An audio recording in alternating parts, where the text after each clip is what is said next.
Hey, everybody, welcome back to the Four Pillar Podcast, and we stand for faith, family, fitness, and finance.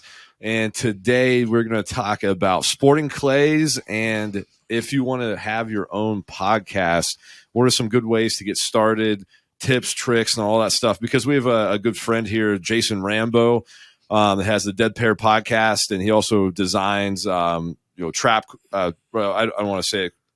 I don't want to sporting clay courses, sporting clay courses, and different targets and stuff like that. Really cool. He's actually one of the people that influenced me to help me kind of get started back in the podcast.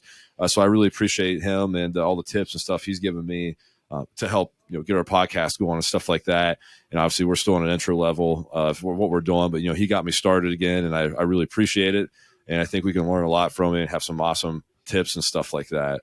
So just want to thank you for listening. Don't forget to subscribe, hit the button if you haven't already. And here we go. So tell us what sporting clays is, Jason. Well, first, thank you for having me, Ian. Appreciate it very much. It's an honor to sit here with you and Matt and talk about this jibber jabber stuff that we do called sporting clays. But no, I'd be remiss if I didn't mention the guy I do the podcast with, Sean Alley.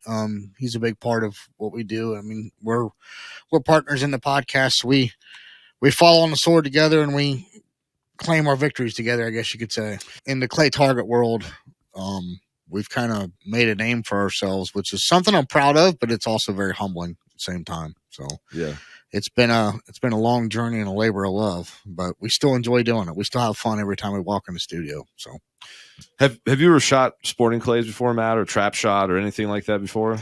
I haven't. The town I grew up on in Cleveland on Lake Erie had a club that would shoot over a cliff. When I was like late 70s, early 80s, it's now gone and has been probably since the 90s. And until Ian started talking about you, I'd completely forgot that it was Well, Matt, we need to change that. Yeah. We're going to fix that. We're going to take you out shooting. How did you get into it? So Was it from a young age? Well, I shot trap in high school and stuff, a local FFA team. Kind of had fun with that. Played around with it a little bit, but then sporting clays it's actually a very young sport in this country. A lot of people don't know that. But my dad took me in the mid 90s and I was hooked. I went every weekend. Then I had a breakup with a girlfriend in like 2001 and kind of went berserk and went back to motocross and kind of left the sport for a while. A broken neck, and several years later, I came back to sporting clays. That was from motocross, correct? Yeah.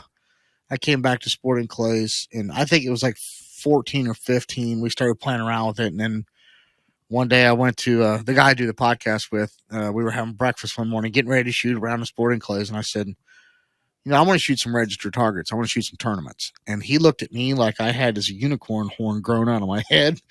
But we shot our first tournament, and it was just like, oh, man, we're hooked. It was hook, line, and sinker. We've been knee-deep ever since.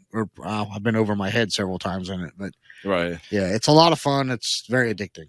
So trap shooting and sporting clays, two different things, or two different words for the same thing? Yeah, no. So I guess the best way I can describe it to those that don't know, trap shooting, you have your 5 stations that you stand at, and you have one trap in front of you. Okay. I mean, there's a little bit more to it, but that's basically the gist of it. In skeet, you have, up to 8 stations that you stand at, but you have a high house and a low house. Again, they're 2 fixed traps from fixed locations that throw the same targets. You just stand in a different spot. Sporting clays was designed over in Europe eons ago to simulate game hunting, bird hunting. And so a sporting clay course, a lot of people call it golf with a shotgun, because just like golf where you go from hole to hole, in sporting clays you go from station to station. Each station presents different target presentations. I mean, it could be left to right, right to left, and overhead from under your feet. We have rabbit targets, different size targets, everything all the way down to 60 millimeter, all the way up to 110 millimeter, different colors, different speeds, different angles. And like I said, it was originally to simulate game hunting, but then now it's evolved with the tournaments and stuff. And it's gotten, there's some shots we take I would never take at a dove, but right. It's gotten really, really big in this country. And I think the one thing that we miss the boat on a lot is trying to get people to understand the game is safety aspect. There's an organization called the SCTP, which is the Scholastic Clay Target Program, and it's meant for youth shooting. And ages 8 to 18 can compete in it. And you're on a team with your school or your local organization, and you compete against other teams across the country. My favorite example is the SCTP Nationals, which is held at the Cardinal Center right here in Marengo, Ohio. They had over 3,500 kids last year at the Nationals, and over 17 days, they fired over 1.5 million rounds. Not one kid left with a Band-Aid. You can't show me a high school football game, that happens. So the safety aspect's big, and I wish people – I think we kind of get – you guys know how it is in this country right now. I mean, anything to do with guns has got a black eye on it, right? Right. So, but I think if people understood it and understand this is a very safe game, ages 8 to 80 can compete in it. It's a blast. I mean, it really is. It's not a cheap sport, but it sure is a lot of fun. Yeah, I mean, you took me out shooting. It's the first time I ever shot, sporting clays before, and it was a lot of fun. It was really challenging as well too. I like the challenge of it. Mm-hmm. But it was nothing like I've ever done before as far as that kind of sport. So yeah. I really enjoyed it. It was really cool. And thank you, by the way, for that the video you helped me make in the training program. I've gotten a lot of response out of that. People have found the value in it and they're using it. And so thank you for that. I appreciate that very much. Yeah. Thanks for letting me do it. I guess to preface on what Jason's talking about, we put together basically the best exercises for if you're trying to compete in sporting clays, or not even compete, but just do sporting clays and use some sort of exercise to help you continue to do that as far as your mobility, strength, or whatever, to best your ability to get out there and shoot. For basically anybody of any age can do this as well, this workout plan we put together. A lot more to it than what you thought, wasn't there? Yeah, there was a lot to it. How many, roughly, maybe you don't even know, high schools in Ohio are doing? I want to say I think Northridge does it. Yeah. So it's weird because the teams are not done by the school per se. Like, for example, I know that I think it's called the Cardinal Clay Crushers. They've got a team, and I don't believe it matters what school you're from. You can be on that team. So it's basically the local organizations, how they put together the teams. I don't think it really matters the school. Now, I think in reference to what you're talking about, like 4-H and FFA, that's done by school. But they don't shoot anything. But I don't believe, maybe I might be speaking out of place here. I don't believe they shoot anything other than trap and skeet. Okay. They don't shoot any sport. My daughter had a basketball game in Northridge, and some kids got a picture in the hallway with a gun, and he won some kind of competition or state or something. Yeah, he might be on one of these teams. Yeah, or something. One of these teams. Absolutely, that's awesome though. I like seeing that. Yeah, that's really cool. It's kind of amazing too how big of a sport you're saying it's becoming as well. Like I hear about it, more and more. So it's really cool to see something like that. Well, last year at the national championship, we had record numbers. It was over. Oh man, somebody's going to drag me across the grill on this for not knowing the exact number, but I think it was like 2,500 people there competing at the nationals. But as far as people that enjoy the sport, it's actually much larger than that. I mean, and I'm going to, I won't even guess, but the ratio men to women, is it kind of close? It's not just a man's sport, right? It's meant for everybody, but I don't know if it's because of the youth shooting, like mom decides she wants to try it out or what, but the amount of women in the sport has really, really increased. Love seeing that. I think that's awesome because it's something that the whole family can enjoy. But we've got some lady shooters that are just really coming on strong. I mean, there's been some lady shooters that have won some state championships, and I think it's a matter of time before we see a lady on the top step of the podium at the national championship, to be honest with you. Is it separated, or does everybody compete together? Well, we all compete together, but they break it down into classes, okay? Then you have concurrence, so you'll have like the ladies, the vets, the super vets, all that kind of stuff. But as far as what they call the HOA, the high overall, anybody is eligible for that, regardless of class or concurrent. So, gotcha. Very cool. So, is there anything else you want to share about sporting clays or anything? Well, do you have any more questions, Matt? Or? Yeah. Do you have any more You questions? seem very intrigued by this. Oh, Matt. I'm just a question asker. I mean, it's when something's, I know a lot about some things, but there's way more things that I don't know anything about. Right. So when somebody comes in and it's kind of a world that I've never known before, I tend to have a lot of questions. Well, it's like I tell everybody, I'm the epitome of useless knowledge. Yeah. But no, it's a fun sport, and I'm serious. I'm going to take you out. We're going to go bust some birds. You'll love it. Is it shotguns, right? Yeah. So doesn't matter the gauge. 12 gauge preferable, and then we use what you would know as bird shot. So you can't use shot size bigger than 7.5. But it's there's bird shot and buckshot, right? Yeah, you don't want any buckshot on the course. That's a no. So we have why is that? We have shot fall zones. In other words, the bird shot, you're safe. If you stood at 300 yards away from me and I shot you with one of my competition loads, the shot would never get to you. Right. At 200 yards, it might hit you, but it won't hurt. You know what I'm saying? So with buckshot, that's a different story. I mean, that'll go a lot farther, and when it hits you, it's going to be hurt, if not lethal. So, right. The way these coursers are designed, they're designed for a certain size of ammunition, which is a 7.5 or smaller shot. Yeah. So 7.5. I use 8s. You only need a 1 ounce load. You don't need anything. You don't need any. I call them bunker busters. You don't need any whammy shells. I mean, you're only breaking a clay target that's as fragile as an egg. So, what I mean? And my next question is, and I know you're going to have to vocalize this, how big are they, these things that you're shooting at? So, what would you compare it to? The international targets are 110 millimeter, but what we shoot mainly here in this country is 108 millimeter. Okay, so it's about the size of the kidney stone I have in me right now. About the size of a softball. But then we also shoot a lot of 90 millimeters, which they call the MIDI, which is a mid-sized target. It's a little bit smaller. And then, of course, the 70 millimeter, I call it an Alka-Seltzer because when it's flying through the air, it looks like that's what you're trying to hit. I mean, for the majority of the course, it's 108 millimeters, which is, like I said, about the size of a size of a softball, and it's 200 yards away? No, not at all. Most of the targets that we see are inside of 35 yards. Okay. There are some that stretch it out there 40, 50. I was gonna say we were shooting at like 45 to 60 yard ones, weren't we? There was a couple there that were out to 50 or 55. Yeah, those suckers were freaking hard. Yeah. Did Ian hit any? Yeah, he did. He did a good job. Really? Yeah. No, it's awesome. I think in 100 bird, I told him, I said, you'll never hit 50 out of 100 on your first try. So don't even worry about your score. Just have fun. And he probably did somewhere in the 40s.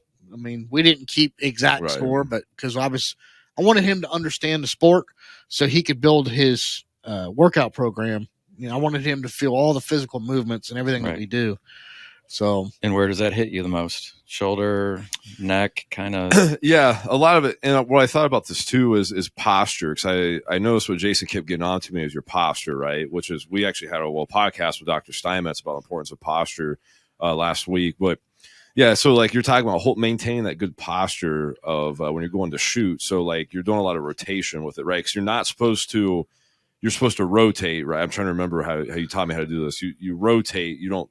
You don't turn, right? You should actually feel it in your ankles, right? Okay, so you're not just rotating the waist up, or you definitely don't want to swing the gun with just your arms. Swing the gun with the arms is what I was thinking. Yeah. So your whole torso has to rotate, and and obviously this is an audio podcast, but if you were to you could take a broomstick to try it, mount it like you'd mount a shotgun, and move your hands, and you'll notice that as you get so far left or so far right, it kind of makes like a curve down, okay? Because you're limiting the range of motion.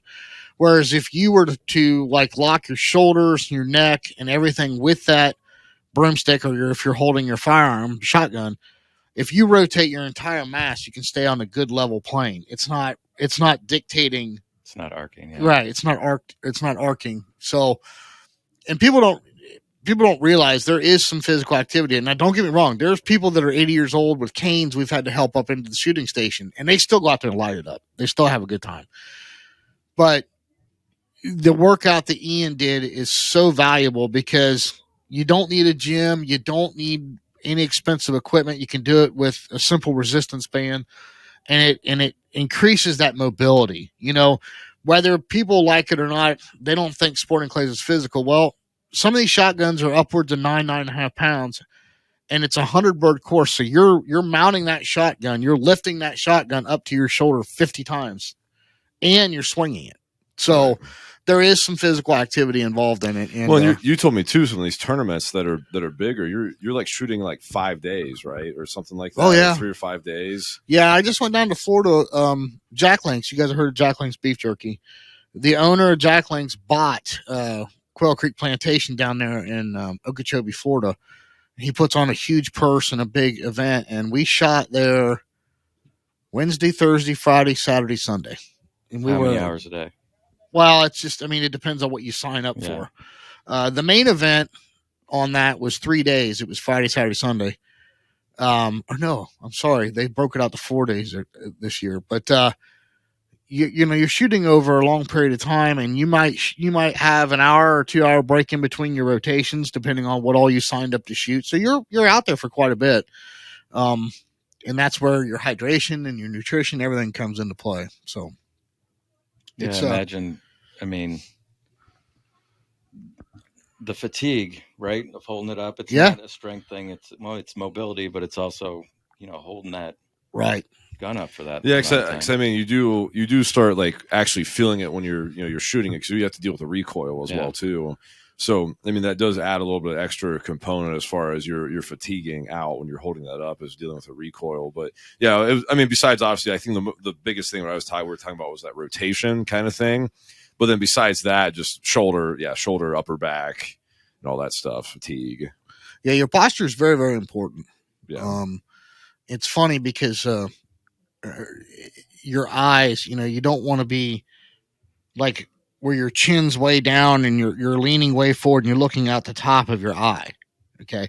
You want to be looking out the middle of your eye. So your posture, depending on that target presentation, whether it's high, low, or at the horizon, your posture will affect how your eye is looking across the rib of the barrel and at that target, right? So if you're leaned way forward, you're looking out the top of your eye. You know what I mean? And you're not being able to use all your focus and everything that your eyes made to do. So right.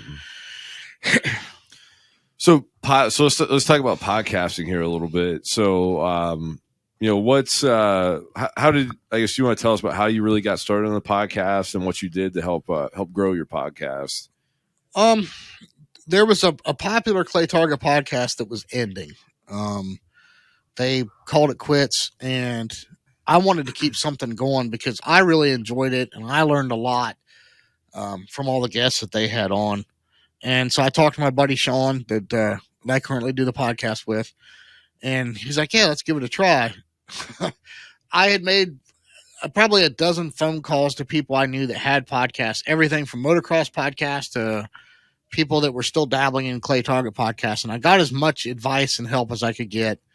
And I just went to work on the internet, just doing a bunch of research. And we, just like when we started shooting, we made a lot of mistakes. I tell everybody, and this is true to this day, I learn something new every time the mics go hot. I mean, I really do. I mean, it's a never ending.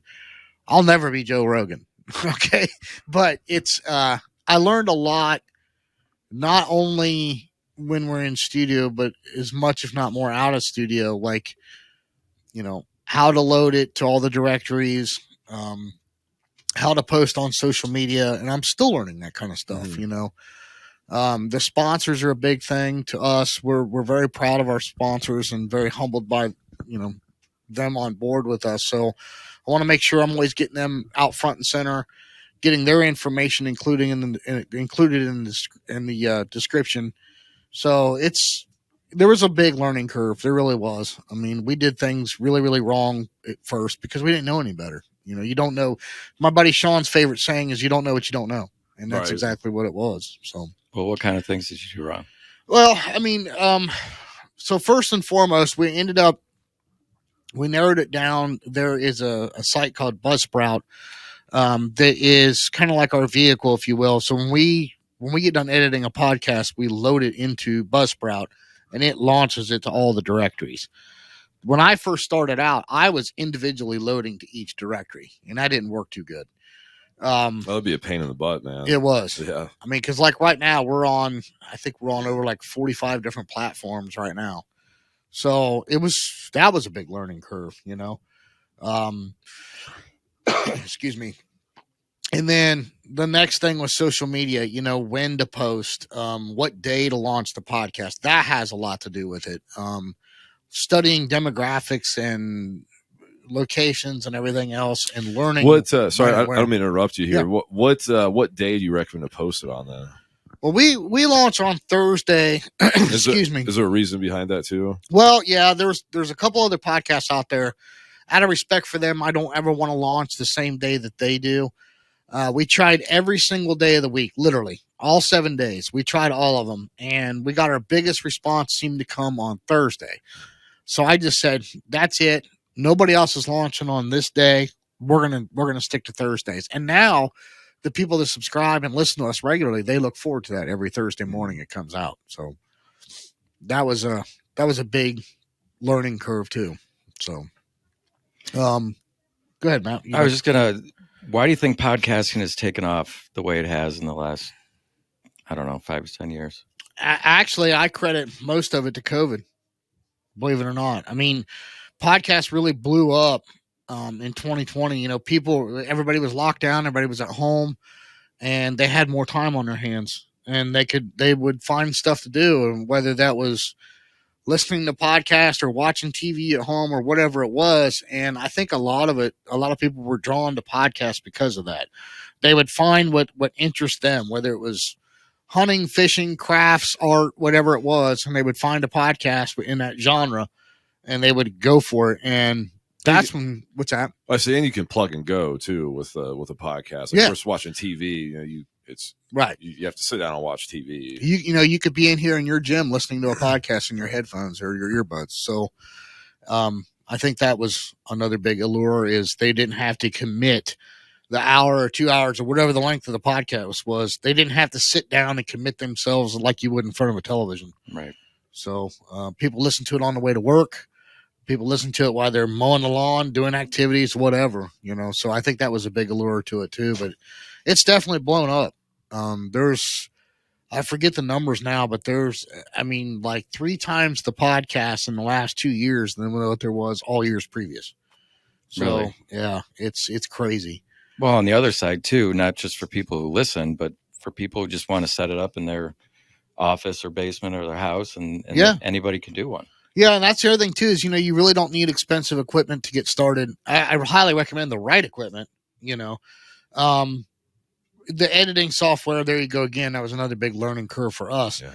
But the editing software, how the podcast sounds, excuse me, speaking of sound, here it is, my voice is going away. You know, it's an audio podcast. So the better the audio quality, the better the podcast, regardless of content. And that's been very hard for a lot of people. And I credit my wife for that, because she has done a phenomenal job. I've seen her stay up late at night watching YouTube videos on how to use different features of the program that she's using and really get into it. But other than that, back to your point at hand, Matt, is you don't need a lot of expensive equipment to get started. As long as you got a good quiet spot and there's some things you can do very inexpensively to make sure it's good sound deadening and all that stuff, you can produce a quality podcast. Yeah. Yeah, you go to softwares. I know you use Adobe for yours, correct? We use Adobe Audition. That's pretty standard amongst a lot of big podcasts. I mean, I've talked to a lot of people, and that's what they use. There are some simpler ones out there, but then they miss a lot of the key features that Adobe Audition has. But that thing is very complex. I mean, like you can use that to tweak audio for like high-end quality movie production. I mean, it's very complex, and if you don't know what you're doing, I stay out of it. I really do. I mean, I know the basics and what to do, and I load the podcast for my wife. I edit for content, which I've screwed that up several times. And then she takes it from there. She combines all the tracks. She really fine tunes the audio quality. So if one person is louder than another, or if the person on the phone has static on their phone or an echo, or she can fine tune all of that. So that's really cool. Yeah, because I use just Audacity, I think is how you pronounce it. It's a completely free program. Yeah. But, once again, like Matt and I are still kind of editing our own stuff right now. So I mean, I watched a couple YouTube videos and how to do some real basic stuff like EQ filtering and just like just trying to make it sound as good as it can. I use Magic Mastering on Buzzsprout. Yeah, I started using that, and I think it's a pretty decent, but I'm sure it's not as good as obviously. I mean, I've heard yours, and it's like Joe Rogan clear when you listen to yours. Again, credit to my wife because she spends several hours to make that happen. Yeah, and our podcast, we have a lot of call-in guests, right? And they're on their cell phone, and you guys know what cell phones are like. I mean, it depends on the area you're in and your environment around you, how good the quality of that audio is going to be, and a lot of times it's not very good. So she does the best she can with it for sure. What do you recommend for a podcast as far as having guests on it versus just kind of talking or coming up with content? Do you think there's a happy medium for that, or do you have to have guests, or what's your thoughts? Well, I can't give a completely fair perspective on that because, like in the world of sporting clays, Sean and I are not experts by any means. But I always felt, and so does Sean, our jobs are to get the experts on and ask the right questions. And that's why some of our listeners can relate to us because they're just like us. Mm-hmm. They have normal jobs. They don't shoot for a living. They really enjoy the sport. So our questions that we would ask the guest are the same questions that they would ask. We thought for the longest time we had to have guests in order to produce a quality podcast, but we did a couple of 3 and 4 part series where it was just Sean and I talking, and we actually got a little big response out of that. So, but I think that's just because we had so many subscribers and people enjoy listening to us. As far as to answer your question, I think it depends on what you're talking about. Mm-hmm.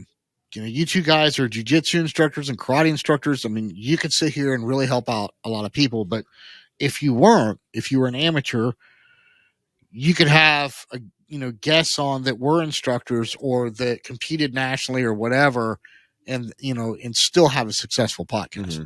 If that makes sense to what I'm saying. Yeah, because I would say, obviously for Matt and I, we may be experts, a little more of experts in like the fitness or martial arts space, but then it's obviously just trying to learn as far as with like faith, family, and I mean just even in fitness and everything else. What our podcast stands for, it's kind of our idea is like, obviously we have experiences in those 4 things or have learned how to do or philosophy to whatever to make our lives the best it can be. But I think that's the other cool thing is we bring people in to try to get something out of to add into our lives or so on other people's. Well, it never hurts to have a guest. It really doesn't. Right. You got to be careful. In our world, we've had some guests on that people hated. Oh, and it's that becomes what they call controversial guests. But you'd be surprised the amount of downloads. Because I call that the Howard Stern effect. Half the people listen because they love him and they want to hear what he has to say. The other half listen because they hate him and they can't stand him and they want to hear what he has to say. Right. So, you get those numbers coming in. So, it's been, again, that was one of those learning curve things, was the guests. So you do one show a week that lasts about an hour?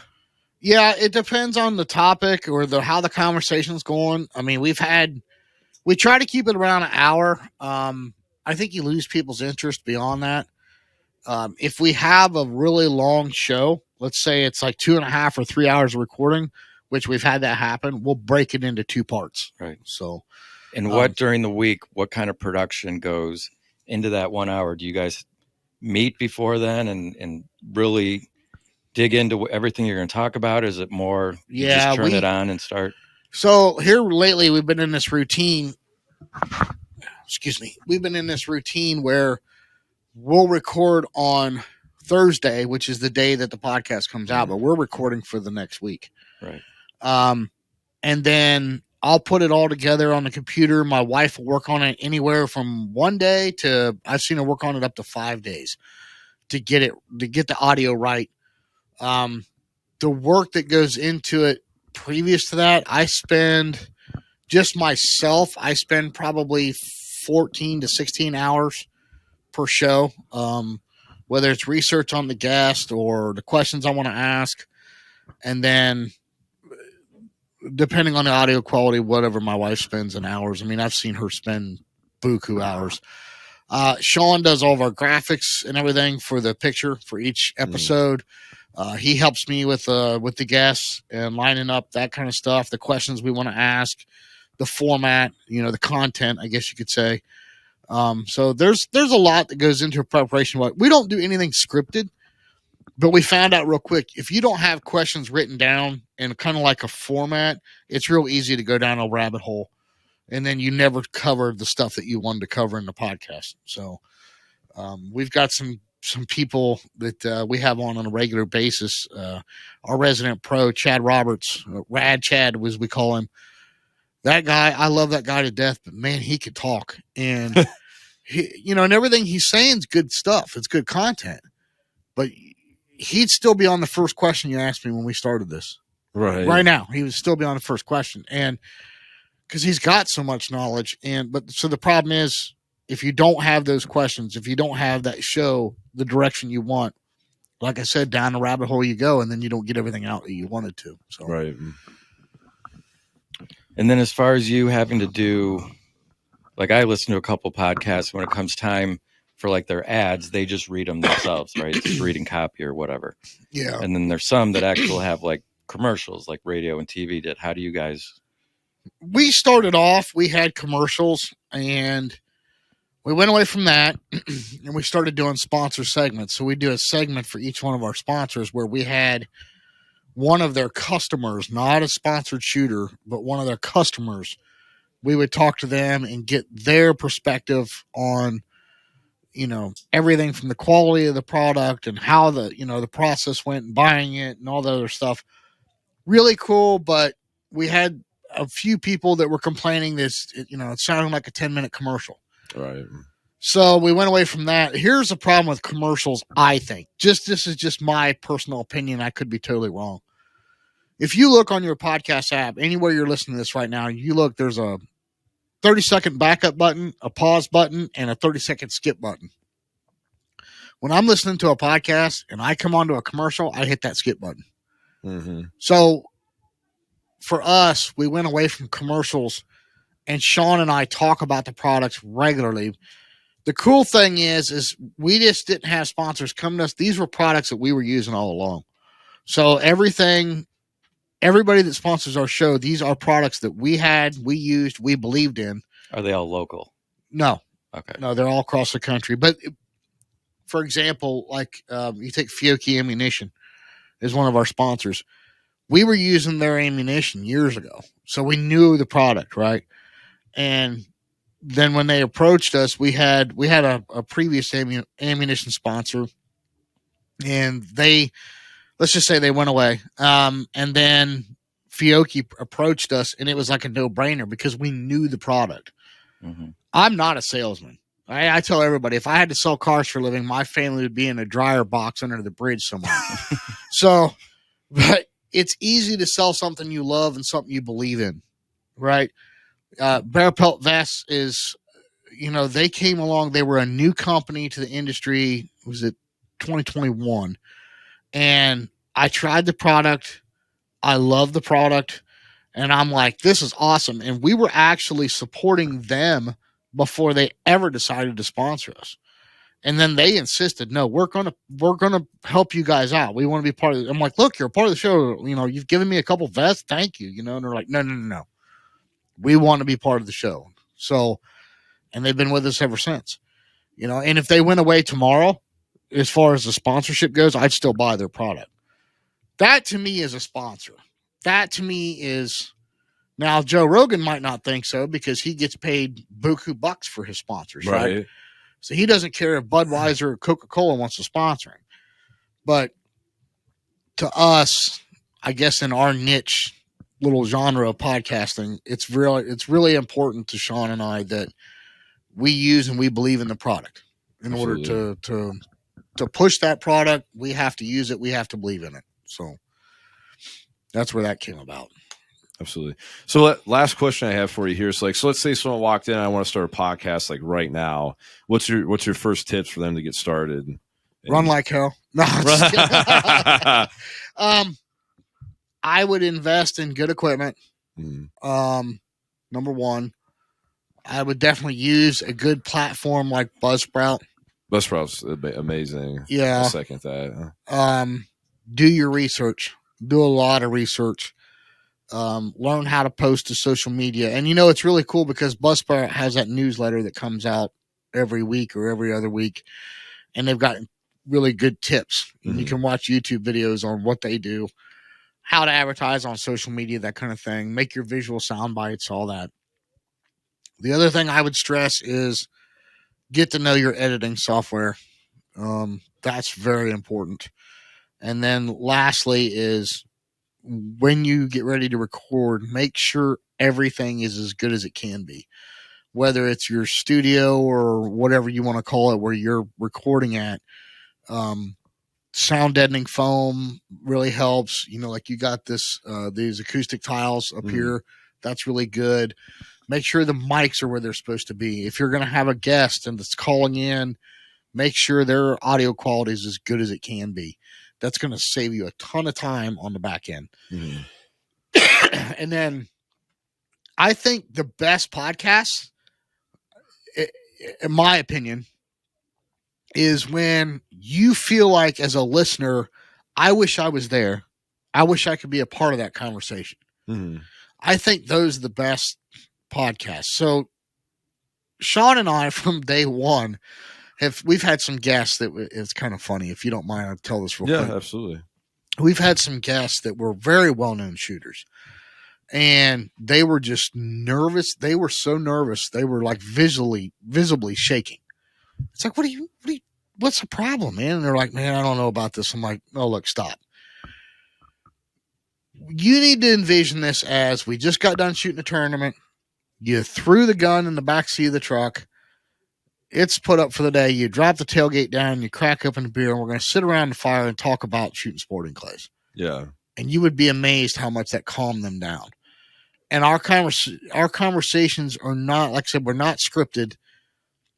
Everything's ad lib. And I think that helps too. When we first started out, we were writing down like every single thing we wanted to say. And it sounded almost robotic. It didn't sound like a natural conversation. Right now, the three of us are having a natural conversation. No different than we would have if these mics were here or not. Right. That makes in my personal opinion, that makes for a good podcast. Because, somebody listening to this that's interested is going to, man, I wish I was sitting there with them guys. I'd like to be in on this conversation. That's, in my opinion, what makes a good podcast. How old are you?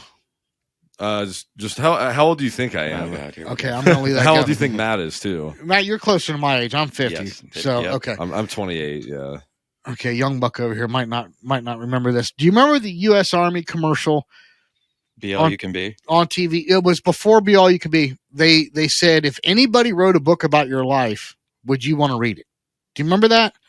Okay, that statement stuck in my mind forever. If anybody wrote a book about your life, would anybody want to read it? Okay, so to answer your question about the podcast, if you make a podcast, would anybody want to listen to it?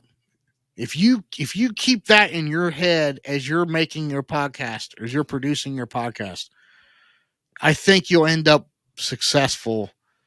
Whether you have 50, 500, or 5,000 listeners every show, you're gonna develop a following of people that are like-minded like you are. Whether it's like-minded in your sport, like-minded in your genre, whatever your podcast is, I think that's how you build a quality podcast. Well, on that note, in your opinion, and we'll just use this as an example, we got this whole gym here, right? As far as subject matter is, do you think it's best to say we're just going to focus on jiu-jitsu, or we'll cover all martial arts, or we'll cover the whole gym, fitness, martial arts, eating? Should you get real specific, or should you kind of, does that limit Well, your that's- audience? That's a tough question for me because I don't know. Every time I walk in here, I'm blown away at all the new faces. I mean, this place just seems to keep growing, in my opinion. I mean, I come in here 4 to 5 days a week, and it's just like I see some new face every time. So I'd say you're doing something pretty right. I'm blown away. My daughter was taking karate and jiu-jitsu classes in here, and I would come in, and it was like I can't believe how many people are here. So I think if you did something specialty, you could probably knock your facility down in half. But you guys have such an awesome facility here, and you offer so many things to people. My personal opinion, I wouldn't change it. But as far as subject matter, like you don't talk about trap shooting, skeet shooting. You only talk about. We briefly touch on that Okay. stuff. So I see what you're saying now as far as your question goes towards a podcast. Yeah. Should it be a very Um, specific subject, or should it be honestly, all things fitness or all things martial arts? Or I really like the idea of all things fitness. Just my personal opinion. Okay. Maybe somebody listening thinks I'm wackadoodle, but I really like it because I can listen to this podcast and get something out of it, even though I'm not in jiu-jitsu or I'm not in karate. I could still get something out of it. I think if you focused on one thing, the more you focused on one certain area, the more limited your audience. Does that make sense? Mm-hmm. So like us with sporting clays, yeah, of course it's huge. I mean, I think like 14 million people last year broke a clay target. So then you break that out where it's just sporting clays, and you might cut that number in half. So if in your world, if you have, let's say you have 100 million people that do everything from workout to jiu-jitsu to karate to, all the stuff that you guys offer, if you focused on one thing, well, you just cut your audience down to that one thing. So I really like what you guys are doing. It's more of a broad range of just about anything physical, really. The mental aspect of it, the faith part of it, I really like what you guys are doing. So, and we're going to help get your word out there too, Ian. Your audience, if they knew what you had here, you got something golden. I think we got to get a broader audience for you. So yeah. Thank you for that. I think it's always something that I've always thought about too. Even just when I owned the gym, is how specific or how broad do you go? Because like what you're saying is if you get more specific on something, you could be the best at that specific thing, and potentially maybe get a bigger listen or a bigger payout or whatever your goal is, being that specific. But then obviously there's a less chance of impacting or reaching not as many people because it's very specific. Well, yeah, and you mentioned Joe Rogan, and every show could be about something completely different. Right. But he's the number one guy in the world.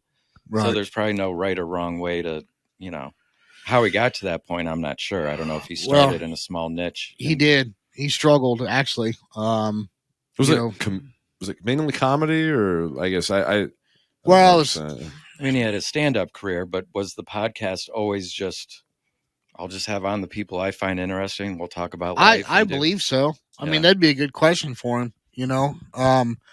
I don't.